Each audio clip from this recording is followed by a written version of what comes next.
तो दोस्तों पुष्पा इम्पॉसिबल में आप लोग देख सकते हैं कि जब यहाँ पर मोहिनी जी अपनी बेटी रिया के साथ दोस्तों प्रोफेसर शास्त्री के कॉलेज में आई थी और आकर उनसे बातचीत करने की कोशिश की तो दोस्तों पुष्पा कहती है कि मोहिनी जी आपने जो भी बात करनी है आप सीधी सीधी बात करें, एमी भी इतना ज्यादा बात को लंबा मत कीजिए। तो दोस्तों मोहिनी जी कहती हैं ठीक है पुष्पा जी, लेकिन अब आपने हौसला भी करना है ये सारी बात सुनने का। दरअसल मैं आपको कहने आई हूँ कि आप आजकल मेरी बेटी को यहाँ पर अपनी तरफ का करने की कोशिश कर रही हैं और आप ये चाहती हैं कि प्रोफेसर शास्त्री के साथ उनकी बेटी दोबारा से ठीक हो जाए। लेकिन मैं आपको एक बात बता दूं कि अगर आपने अपना घर बसाना है ना तो अपना घर बसाइए, हमें यहाँ पर बिल्कुल भी मत छेड़िए, क्योंकि हम दोनों माँ बेटी एक साथ बहुत ही ज्यादा खुश हैं और आप दोनों हैं जो कि एक दूसरे को यहाँ पर हम दोनों को तोड़ने पर तुले हुए हैं। पुष्पा जी अब अपनी औकात में रहिएगा।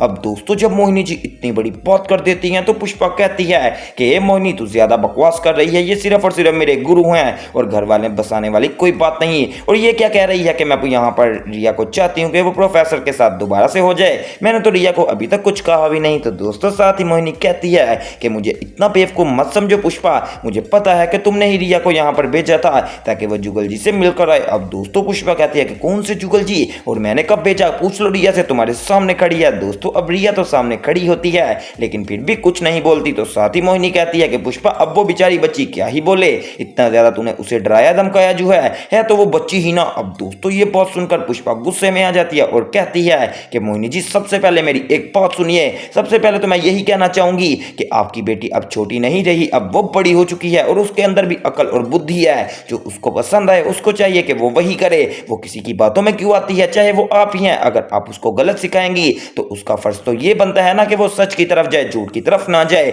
अगर उसको उसके पापा अच्छे लगते हैं तो वो अपने पापा के साथ दोबारा से पैचअप कर ले, इसमें कौन सी गलत बात है। अब दोस्तों ये बात सुनकर रिया थोड़ा सा खामोश हो जाने वाली है, जिससे इस बात का पक्का अंदाजा हो रहा है कि सच में रिया अभी भी अपने पापा से मोहब्बत करती है। और मुझे पूरी उम्मीद है दोस्तों आने वाले एपिसोड में यहाँ पर दोबारा से उनका पैचअप जरूर होगा।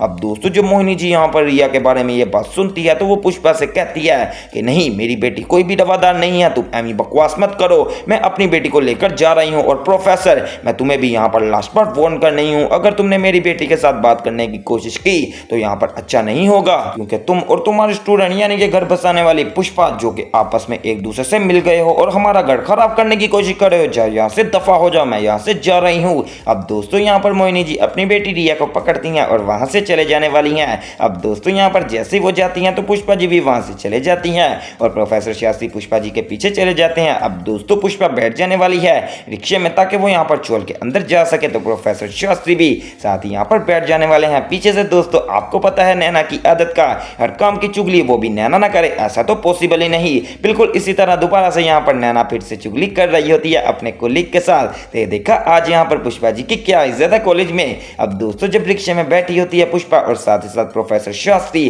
तो प्रोफेसर शास्त्री पुष्पा जी से यहाँ पर थैंक यू करते हैं और कहते हैं कि आपकी बहुत ही ज्यादा मेहरबानी कि आप यहाँ पर मेरी बात में अपने लिए खड़ी हो गई, हालांकि आपको पता भी था कि ये बात तो सिर्फ और सिर्फ मेरी है और अगर ना आप भी खड़ी होती तो इसमें कोई बात तो नहीं होनी थी। तो दोस्तों पुष्पा कहती है कि प्रोफेसर जी यहाँ पर थैंक यू नहीं बनता, बल्कि आप तो मेरे गुरु हैं और अगर गुरु का फायदा होता और एक यहाँ पर स्टूडेंट अपने गुरु का फायदा ना करे तो उस स्टूडेंट का कोई फायदा नहीं, इसलिए मैंने सिर्फ और सिर्फ आपका दिल से सच्चा ही सोचा और मैं तो यही चाहूंगी कि आप और आपकी बेटी दोबारा से मिल जाएं। तो दोस्तों प्रोफेसर कहते हैं कि पुष्पा जी आप बिल्कुल ठीक कह रही हैं और वैसे भी आप तो आजकल वकालत बहुत ही ज्यादा अच्छी कर रही हैं, हर बात को मद्देनजर रखते हुए मैं तो आपको यही सजेस्ट करूंगा कि आप भी यहाँ पर वकील बन जाएं। तो दोस्तों पुष्पा कहती है कि प्रोफेसर जी बस आप मुझे इंटर्नशिप के एग्जाम की तैयारी करवाइए और आप खुद देखेंगे कि मैं आपके साथ यहाँ पर वकील बनूंगी और अगर आप भी मेरे साथ वकील बन जाएंगे तो मुझे काफी ज्यादा खुशी होगी। तो दोस्तों इतनी ही देर में चोल भी आ जाने वाला है। तो पुष्पा कहती है ठीक है प्रोफेसर जी अब मुझे यहाँ पर उतरना ही पड़ेगा। दूसरी तरफ दोस्तों अगर कादम्बरी की बात की जाए तो कादम्बरी अपने कमरे से बाहर आती है तो सामने देखती है कि ना ही पुष्पा है और अकेले जुगल जी बैठे हुए हैं, वो भी अखबार पढ़ रहे हैं। तो दोस्तों कादम्बरी सोचती है कि क्यों ना मैं इनके पास जाती हूँ, इनको अपनी तरफ बहलाने और फुसलाने की कोशिश करती हूँ।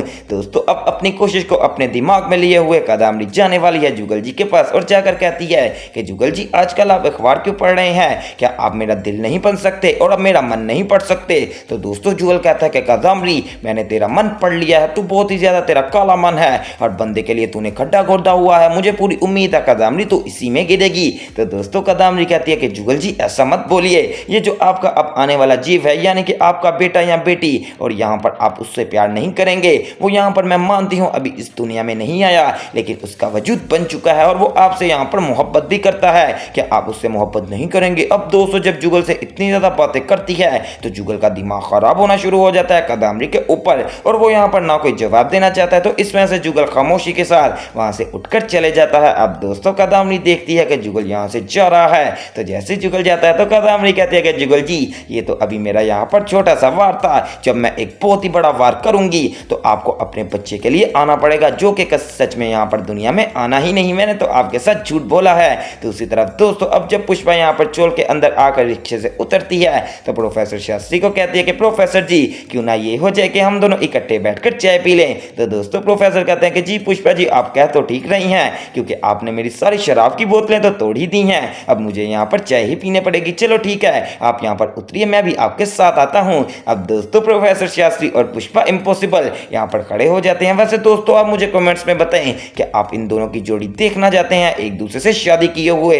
अभी दोस्तों प्रोफेसर शास्त्री उतरते ही हैं तो सामने से आ जाने वाली है कदामरी और आकर कहती है कि बड़ी बात है प्रोफेसर जी, आप यहाँ पर दोबारा से चोल के अंदर आ गए। तो दोस्तों प्रोफेसर कहते हैं कि कदामरी तुझे एक बात बताना चाहूंगा कि तूने तो तुझे ये समझा था कि तू मेरे ऊपर झूठा इल्जाम लगाई थी और यहाँ पर सबके साथ मिल जाएगी, लेकिन मैं तुझे एक बात बता दूं कि प्रोफेसर शास्त्री हारने वालों में से नहीं है और मेरी जो गुरु पुष्पा वो हमेशा मेरे साथ है। हाँ तुझे एक और बात बतानी है, वो ये है कि आज शेर दोबारा से पिंजरे से निकल चुका है और निकल कर तेरी ही यहाँ पर बुछाड़ में खड़ा है। कदामरी तू मेरा क्या ही कर सकती है। तो दोस्तों कदामरी कहती है कि वैसे भी प्रोफेसर जी अब मैंने किसी की बुछाड़ में खड़े हो या कहीं और, मैंने अब किसी के दिल जलाना छोड़ दिए हैं, अब मैं सिर्फ और सिर्फ दिल जोड़ती हूँ। तो दोस्तों ये बात सुनकर प्रोफेसर शास्त्री जोर से हंसते हैं और कहते हैं कि कदामरी ऐसा नहीं हो सकता, तू हमेशा फसाद ही फैलाएगी।